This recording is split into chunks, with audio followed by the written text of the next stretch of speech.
Alright, here is the frequently asked question for video number 2. Why is my computer so slow booting up to Windows? And what we're talking about here is when you press the power button and then it loads into Windows and you just see that Windows logo with the progress bar running, and you're waiting to go to the login screen but it's stuck on that Windows logo screen.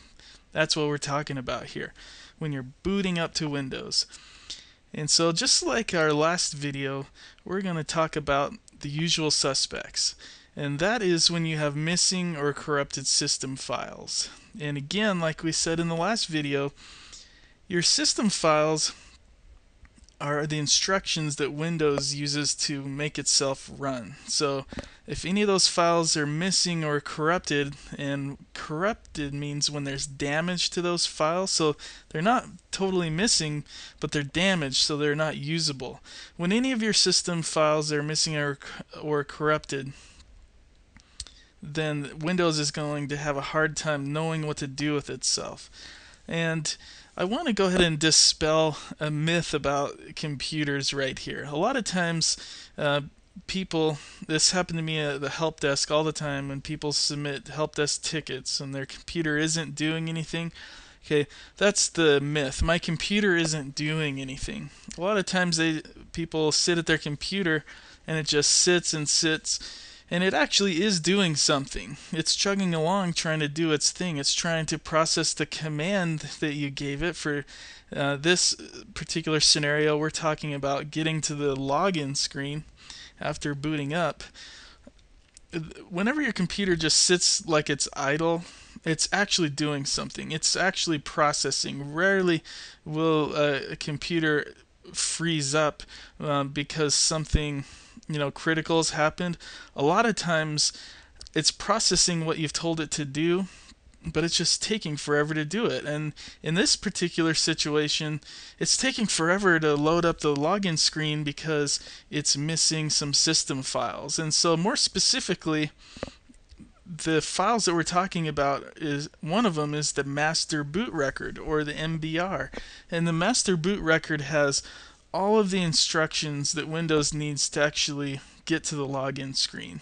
And it's pretty common for instructions or files in the master boot record to become damaged or even be deleted, because there are viruses, really nasty ones, that are programmed to attack the master boot record. That way you can never get into Windows again. That's a pretty damaging attack, and some of that stuff is out there. Or you could have a virus that goes in and just corrupts some of the files. There's also the System32 directory. Now, this directory is full of system files. That's all it is. And if any of the files get damaged or corrupted, you're going to see a degradation in your performance. And there's literally thousands of files in the System32 directory.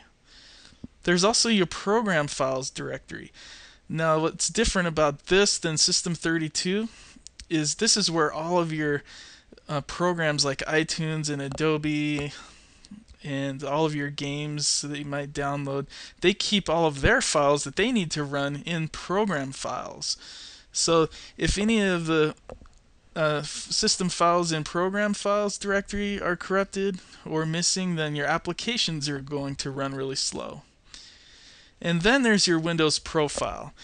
And every time you create a new account in Windows, it creates its own profile for that user. And inside the profile, it stores your desktop icons and your shortcuts, and it just keeps your desktop picture and your screensavers all in your profile, but it also keeps all of your preferences and settings and all the instructions that Windows needs to do to accommodate your preferences in that profile directory. So if you have any system files there having problems, you're going to have a hard time getting into your account inside Windows.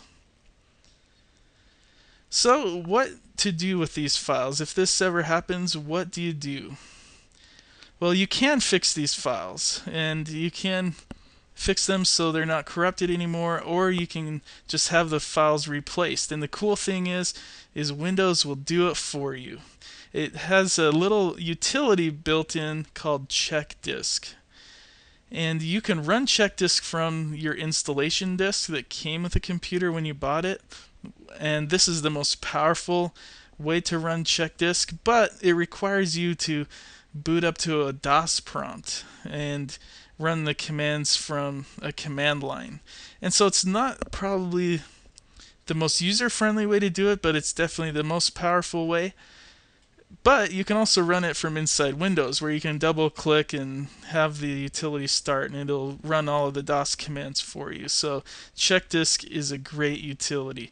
And once we get into the tune-up section of Digital Survival, we're going to show you how to run CheckDisk both from the command line and from inside Windows. So look forward to that.